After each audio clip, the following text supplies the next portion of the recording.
Well, hello everybody, and happy Juneteenth. Today we've got Roderick Jefferson, just the most fascinating story. I'm super excited about this.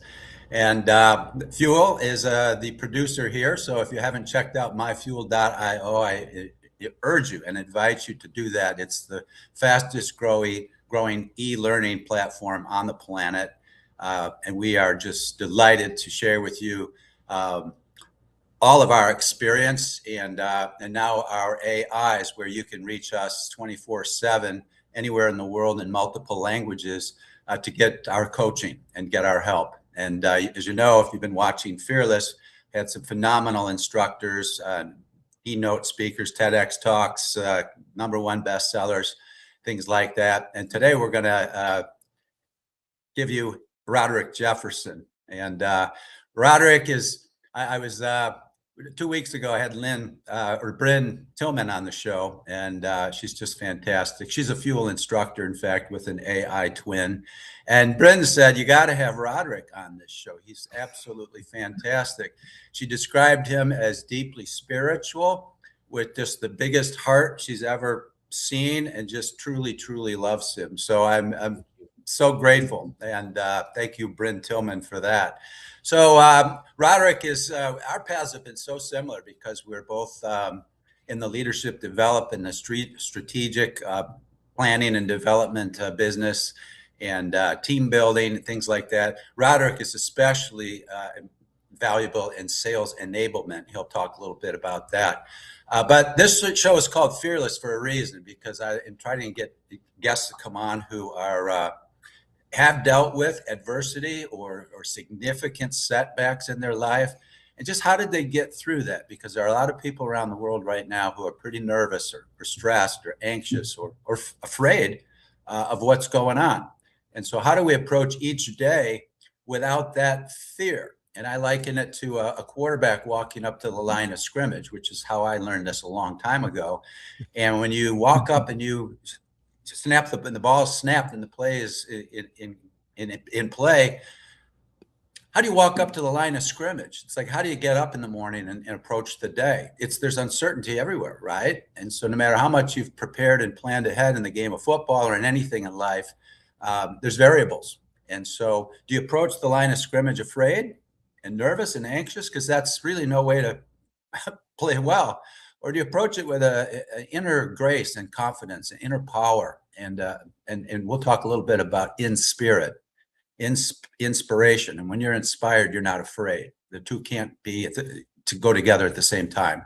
So when you have true faith and inspiration, fear just dissolves. And we're going to talk a lot about that. So Roderick he's a keynote speaker. If you haven't seen him speak, do. If you haven't hired him for an event, do. And you won't be disappointed. He's the founder and CEO of Roderick Jefferson and Associates. Check that out. Check out his website. We'll share all of that with you. And so with that long introduction, Roderick, welcome to the show Fearless, and we'll get started. You have a couple of opening words? Thanks, John. First of all, my absolute honor to be here with you. And between you and Bryn, I'm going to have to take you both on the road with me to do my intro. That's it. You're stuck with me now. No, in all seriousness, Bryn has to be one of the most amazing, warm people that I've ever met. We were saying in the pre-conference, Bryn's one of those people where she's never met a stranger, just friends she hasn't gotten to yet. And I am honored to be a part of her tribe. I really and truly am. Yeah, well, that goes for the two of us. So, Roderick, we titled this Stroke of Success, which, of course, is the title of one of your books. And if the audience has not seen that yet, I highly recommend they do. So, Stroke of Success. Tell me a little bit about this word stroke.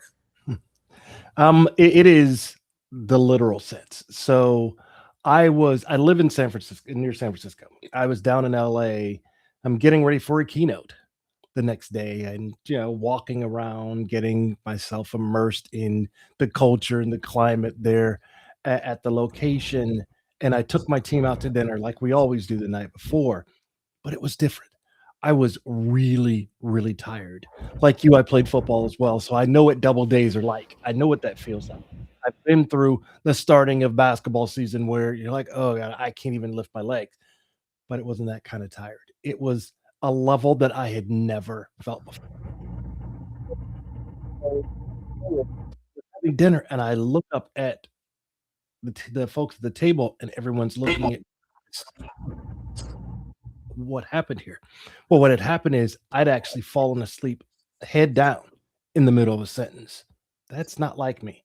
I wouldn't say that I'm the Energizer Bunny, but even at 60, I've still got a few miles on me.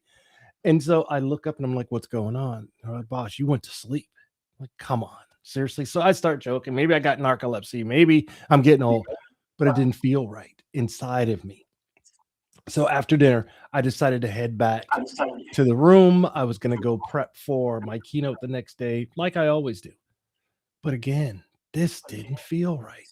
It felt like I was walking in quicksand. And I had to remind myself, lift your left leg, lift your right leg, lift your left leg. And I got back to the room and I sat down and I was out of breath.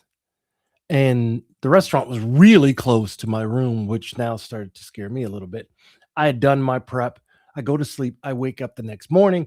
Every day that I'm on the road, my wife and I jump on the phone. Hey, what's going on? What's happening with the kids, all these things of what's life like. And I sounded like what you hear.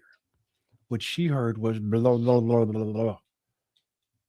John, I'd had a stroke, a massive stroke while I was asleep. Now, fast forward, I find out from American Stroke Society, who if you are not supporting the American Heart and the American Stroke Society after we have this conversation to your listeners, something's wrong. Please, I implore you, please support them because I found out that 98% of sleep stroke victims never wake up. So that's miracle number one. Now, my wife starts walking me through protocol for stroke. What's your name? Count to 10. Come on, babe. 1, 12, 74, 52, 14, 5. Say your ABCs. A, B, L, X, Q, P, Q, Y, T, A. And she said, I needed to jump on FaceTime with me because I want to make sure your face isn't drooping. Now, it still hadn't registered to me what's going on yet. She jumps on, and thankfully there was no drooping, but she had a look of fear that I have never seen. We've been together for 35 years. I have never seen that look in her face. So I knew something was really wrong. And progressively, it was becoming more difficult for me to say words. And so thankfully, she called the director on my team. He came over, grabbed me up, called 911. They threw me in the ambulance, took me off to the emergency room. And I have to stop because every time I tell this story, thank you to Tim Carlson for saving my life. And I mean sincerely thank you for saving my life. So they take me to the emergency room, to ICU, excuse me, to the emergency room. I'm there for all of 90 minutes. Now I'm stuttering so bad, I can't even say my own name. I don't know where I am, but they decided to check my heart. So it turns out that I have, not just according to Bryn, but medically, I have a really big heart, right? And it's something called hypertrophic cardiomyopathy. Because of being a high level athlete, I have an excess layer of muscle around my heart. So the normal heart squeezes at about 55, 65% on average. When it gets down to 20%, cardiac arrest hits, you're dead. Remember that number. So they check my heart, everything's fine. They release me 90 minutes later from ICU, sounding like this. Now, unfortunately, I was supposed to fly back from LA to San Francisco that day. Now, the flight's only a hour and 10, hour and 15 minutes. Mid stroke, altitude, cabin pressure. Bad combination. I fly to Oakland. My wife picks me up. My son takes my car home. She rushes me to the emergency room at John Muir. about 45 minutes away from our house.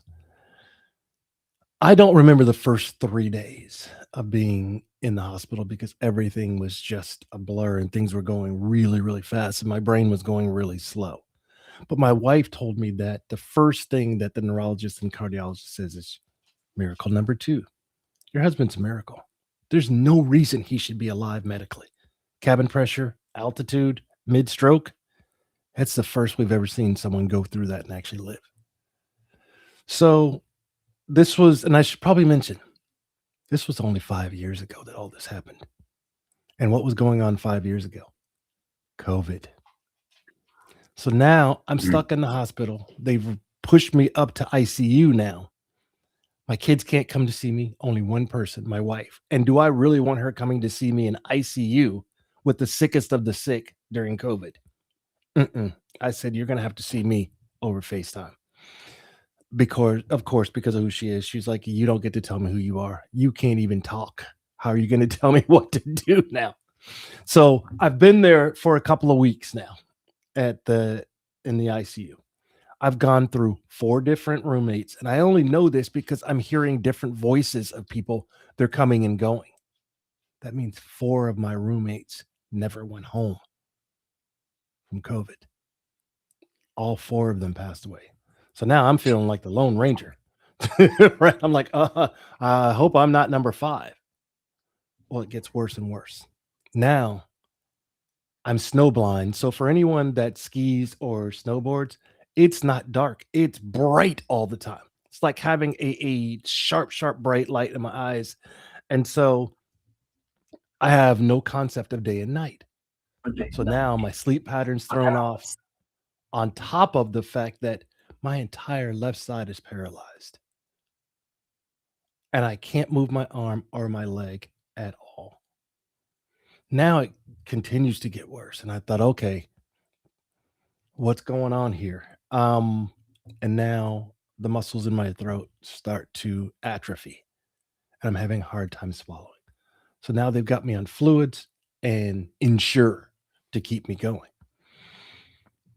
Fast forward another week or so, and my wife had been coming back and forth to see me. And that day, it just didn't, again, it didn't feel right. Because she had a look on her face that scared me. And she doesn't scare easily, not at all. Little Irish Italian Spitfire, that woman's been through fire, believe me. And she said, baby, I'm worried about you. I'm really worried about you. So I said, I'm okay. I'm a little tired, but you go ahead and go home and I'll see you sometime tomorrow. She squeezed my hand as though she was saying goodbye. She left and she drove home. And she tells me later she cried for 45 minutes all the way home from the hospital because she knew in her heart she was never going to see her husband alive again. Now go back a second earlier. Remember when I said at 20% cardiac arrest hits and you're dead? When they rolled me into the emergency room, I was at 22% heart function. They gave me a 2% chance to live. And I know God has a sense of humor because my stroke, as a keynote speaker and a man that gets paid to talk, my stroke was in the middle of my speech center. So now I don't get to talk. I just get to listen. And I learned the difference between listening and hearing. And there's a major difference. One is you're just taking it and interpreting. The other is you just shut up and take it because there's a lesson to be learned. And I didn't know if the lesson was for me or for someone around me around being fearless and showing what true resilience meant. And I also learned what faith really meant. Right. And that's faith is when that's all you've got. I prayed every single night, never to get better, never asked why. I prayed the same thing every night for 6 months. God, just let me wake up tomorrow. That's all. Just allow me to see one more day because I was getting worse and worse and worse and worse. And I could feel it. I know my body. And as an athlete, we get fine-tuned and we get to know our bodies. So the night she goes home, about 3 hours, I guess it was 2, 3 hours later, the nurses would tell me, suddenly I hear code blue. Lights are flashing, machines are going crazy. Because when you're in the hospital, first of all, don't go there if you're going there for rest, because it's not going to happen. I got poked 58 times because, of course, hey, we need blood. We need to check your vitals and that, the other, right? The other thing is you get to know the machines really well. All right. You know when shift change happens, you know when the doctors are on rounds. You don't need a watch or a clock. Your body and your mind interpretively understands what's happening, or intuitively, should I say. That night, machines are flashing, lights are going on and off. I hear code blue and it's my room. Uh-oh, that's very not good, I think. And then everyone rushes in. I could hear the doctors and the nurses. They're doing chest compression. They're sucking fluids out of me. And I hear beep. I'm medically dead.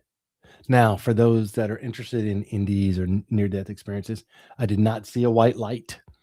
I did not see the pearly gates. I didn't see fire either, so that's a good sign, right?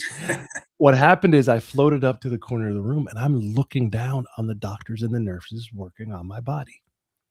Now, it feels like if you've ever been to the dentist and you get twilight and you can hear things, but you can't really tell what they're saying. It was kind of like Charlie Brown's teacher. It was a womp, womp, womp, womp, womp sound as they're talking, right? But I could tell by that sense of urgency that something's wrong. Oh, here's the other big change. I can actually see now, which I hadn't been able to see before with the snow blindness.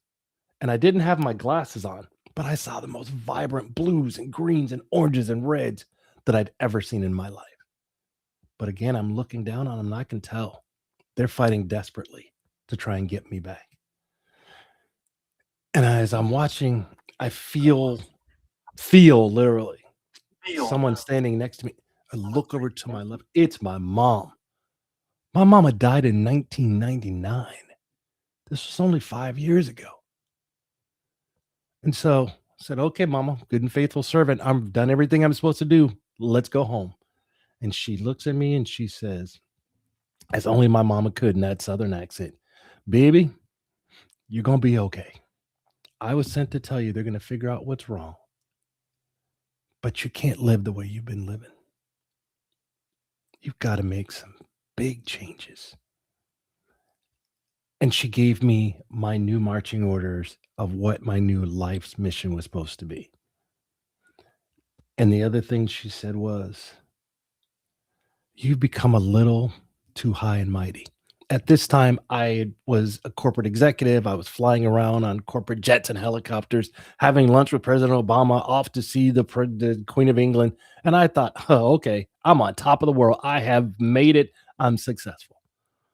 My mom said, God had to take you down a notch to remind you that there is something in someone bigger than you.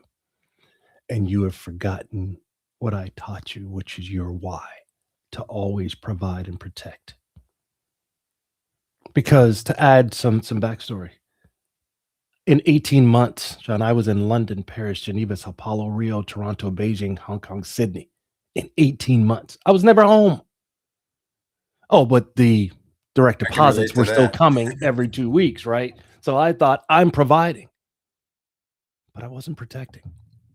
I had lost sight of my family, and I had allowed what I do to overtake who I am. I was successful, but at what cost? And I want to stop for a moment and speak directly to your audience. I'm all about success. I'm all about pushing and driving and striving. But at what cost? It's going to cost you something. Relationships, marriages, friends, in my case, my life. So I ask you to reevaluate the things that you're doing and the way that you're doing things to see, am I doing this because ego is driving me, or am I doing this to provide and protect? So back to the story. Yeah, that's so powerful, Roderick. And yeah, when you talk about your brother passing in 1999 and then giving you this just very powerful advice, It gives me like the tingles. You know, I lost my father in the year 2000. He was 68 years old. I'll be 68 in 2 years myself. And Yeah. he went down in 11 months and worked his tail off his whole life. And but that's why I'm such a believer in balance and just find, to me, success isn't just about, your title and your position and your money and all that kind of stuff. No. Of course, people want to pursue their careers. But in my mind, it's about joy. It's about inner peace. It's about doing whatever you do with a sense of confidence and poise and the desire to help people. I think, we've all been given a gift to give away. That's how I see it. So Absolutely. you've got amazing gifts that you've developed into great skills, but the whole idea of feeling joy day to day is giving that away. And you mentioned ego. Ego is more about taking. Ego is more Absolutely. about, look at me and look how much I got versus look how much I give. So your message is so powerful. And if I'm not mistaken, one of the things that your mother said to you too is let go of fear. So Yes. find balance. Don't kill yourself trying to make it to the next notch, but let go of fear. Did I get that right? Yeah, you nailed it. As a matter of fact, and I'll go back to my younger years. I grew up in the projects, really, really poor. So my fear was always running from that young kid in the projects and the things that we missed out on, the things we didn't have.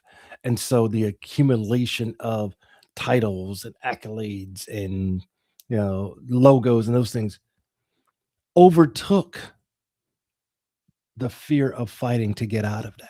So now I was fearful about going back to being that, which was never going to happen. And so things just became skewed at one point. And so, like you, I had to look my fear in the face and literally through therapy talk to that 6, 8 year old kid. And I was also adopted. So now I've got all kinds of things that has paid for college for my therapist kids and all of those things, right? But in all actuality, my biggest fear was failure.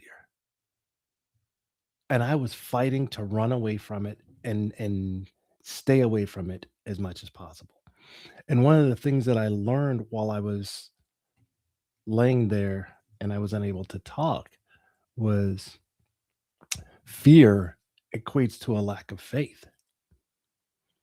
Because if I've got enough faith to say, whether it's God, whoever you believe in, your higher power, you have to believe 100%. You can't straddle the fence. Either, yes, I believe that you are here, God, to help me and move forward, or conveniently, you're here when I need you. Right. And I'm in a bind and I've tried everything that I know how to do. So I'm going to turn it all over to you. And I realized that faith was spiritual. It wasn't religion. My dad was a minister, Yeah. so I grew up as a preacher's kid. But I realized it wasn't about excuse me, religion. It wasn't about the sacredness of things that we did on Wednesdays and Sundays throughout the year. It was literally about being fearless enough to surrender and realize that you are not the strongest thing in the universe by any stretch. And once I did that, everything started to change. So, to finish the story of the night that I went down and died, I said, "Great, mom. I'm glad you're here. I've got all kinds of questions." She's gone. Mom, mama. Now I'm sucked back into my body and my chest is killing me because I can feel the chest compression. I can feel the needles where they're sucking the fluids out of me. And I'm still beep flatlined. Then I hear the one word that nobody ever wants to hear. Clear. And I went, no. No, we can't do that. That's not going to happen. Don't, please don't. He's coming down to hit me with the paddles. I go from beep, beep, beep, beep, beep, and thank God he's on my right side because remember, my entire left side is paralyzed. He's coming down to hit me. I grab his hand right before he hits me with the paddles. He pulls back. Now they called for ERT, emergency response team. Those are the people that actually see you when you're really, really bad, or the people where you died and you've come back. Either way, they're not the people that you want to ever ask for Christmas or birthday to meet. Believe me. But I'm so happy that they do what they do. So now I'm back. They go through protocol and they get me going. Fast forward 2 more weeks. And I've gone through physical therapy, speech therapy, occupational therapy. I've learned how to walk, talk, tie my shoes, do a button, use a regular spoon again. And now I'm released. And now is where the really hard work begins.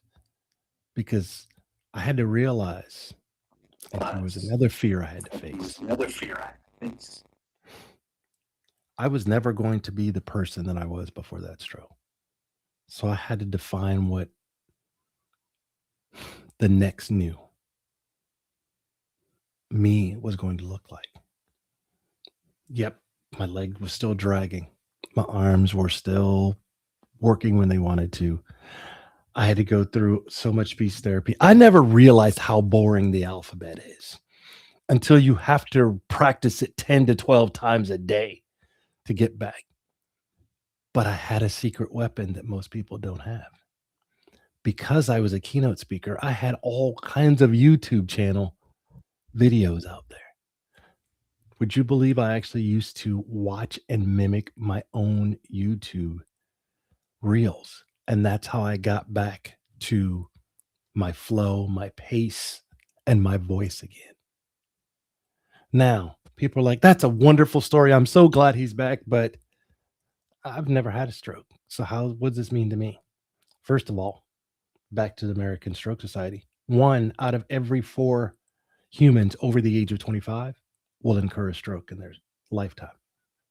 It may feel like you were really tired, may have felt like it was a migraine.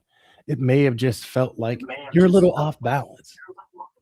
By the way, that massive one was my second one. I didn't even realize I had my first one. And that is why it's called the silent killer. Now, you may or may not have, but I also want to talk to the caregivers. My mom died from kidney failure. We've had other folks come and go from cancer. The one thing that I believe they don't hear enough is thank you. So on behalf of all of us that have been through something, and to those that have been caregivers, from the bottom of my heart, thank you so much for all the things that you do when you do it from your heart. And even those days where you don't feel like doing it, but you do it anyways. We may never actually verbally articulate, or maybe some don't know how to. But now I will speak on behalf of all of us. Thank you so much. And to your audience, please listen to your body. Most of the time, it gives you warning shots. The problem is most of us are so busy trying to build a life that we're not living it. When you were talking about joy earlier, I equate joy to being present. And what I mean is, excuse me, 7 o'clock, turn off the phones. Don't bring your cell phone to the table with you. Listen and hear and be engaged. Be engaged in conversations. Friends, colleagues, neighbors, children's, siblings, significant others. Be interested, not just interesting. Ask more questions than you're giving. My favorite hashtag, and you hit it earlier, is give to give. It's not about what you can get. It's not about give to get at all. It's not about quid pro quo. As a matter of fact, I don't even keep score anymore like I used to. For me, I've been blessed to be back here. And I don't know if the lesson is for me, as I said earlier, or for others. And so I share this story as often as I can because I'm now asking everyone that's watching and listening to this to do 2 things. 1, every single morning, After I do my morning prayer meditation, I go into my office because I'm still A plus plus. I'm not going to pretend it, and I'm definitely a D D D D D HD. There's no question about that, right? Go into my office. I've got a whiteboard right here in front of me. I write three things, not seven, not 12, not 10. Three things professionally that I'm going to do today before I walk away from my laptop. Here's the special one. Add one thing just for you every day. You personally. I know it may feel selfish. That's okay. It's self care. You'll get used to it. It'll get easier. Sometimes walking my dogs. Some days sitting in my backyard and watching the hummingbirds. Other days, barbecue and Baskin Robbins. Right? But here's the key, it can't feel like it's a cheat day on a diet. It needs to be something that's grained in every single day that just you get to enjoy, not with anyone else, not for anyone else, not about anyone else, just something for you. The second thing, when I was talking to my mom, she said, son, excuse me, you have become a respecter of titles. That's got to end. I need you to become a respecter of people, just like I taught you. What that means is, and as she said, I need you to pay more attention to what she called the invisible people, the people that valet your car, check you in at hotels, the waiters and waitresses. It could just be someone in the supermarket that looks like it's been a rough day. And she said, I want you to walk away and walk around with an extra smile in your pocket every day. And it's your job to give it away because that may be the only time that that person feels seen and important. So I ask you, keep an extra smile in your pocket, all of you. Find one person to give it away because that may be the only time that that person feels acknowledged or seen that particular day. And it makes more of a difference than you will ever know.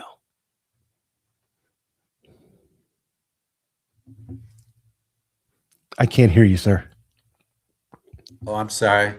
Can you hear me now? Yes. Okay.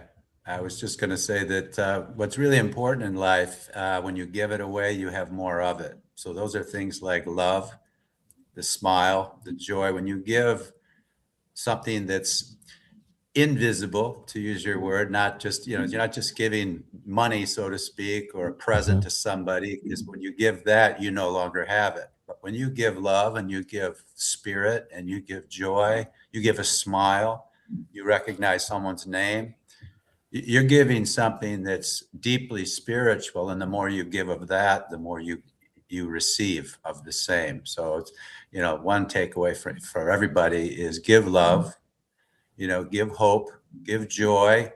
But if you give fear, you're just drawing more fear into your own life. So, Absolutely. there's no room for bullies here, so to speak. No. I believe, Roderick, and your story is absolutely fantastic. I actually believe that's a gift to the world, that what you Thank had to you. go through is now something you have to give away, which is hope. And I have my older brother had a stroke last year. I have a friend here that's had a terrible stroke and is still struggling. Just to close, we've only got a minute or so left, but you look fantastic now, and so you've obviously been through who knows how many therapies. I don't know if you even know how many Oh, at this I point, couldn't even count them. but from what I can tell, you're back and you're back on stage. You're back giving what you have to give. And I mean, real quickly, how'd that happen besides the God tapping you on the shoulder? You know what? It was time to make a change. And a part of that change was, as you say, getting out and telling this story. Because fear and love and compassion cannot coexist. And my job is to have so much love, joy, empathy into a room, into a relationship, into friendships that there's no room for fear, excuse me. And so if I can do those things, then mission accomplished. Plus, mama's proud of her little boy, and that still matters. even at 60. Yeah, I think she's still looking out for you, Roderick. Well, thank you so much. you. You've been absolutely fantastic guest, and I hope our audience just takes this and not only likes it but shares it. Please share this with the world and give what you can to give. And it doesn't have to be something material, but it doesn't cost you anything to give a smile, okay, to give some support. And by the way, giving some money to the American Stroke Society or the American Heart Association certainly doesn't hurt either. So God bless you, Roderick. Thank You you. are truly a blessing to this world. Next week, we've got Tom Paban, and we'll be talking about getting squeezed. It's the title of one of his books, and Tom is just going to be another very insightful guest for all of us to learn from. Again, this show, Fearless, exists to help people deal with something that gets in the way of what Roderick and I were just talking about, gets in the way of joy and flow in life. And the spiritual reason we're here is to expand and grow and give and help one another out and make things better. Fear gets in the way. And then we end up living with regret. You know, we should have, we could have. So we are here for the world to get through that with these various stories. We've all had setbacks and adversity, and you got to step up and step through it. So with that, come back next week and join me with Tom Paban, and we will, again, please share this, if you will, with the world. Okay, we're here to help. And that's it for today. Happy Juneteenth as well. I know, Roderick, you got plans for an awesome barbecue tonight. You were showing me pictures earlier. That's just so cool. And what a remarkable a day to celebrate. Absolutely. Bringing everyone together. All right, that's it for today. Thank you so much, everybody. Pass this along. Thanks for having me. I really appreciate it.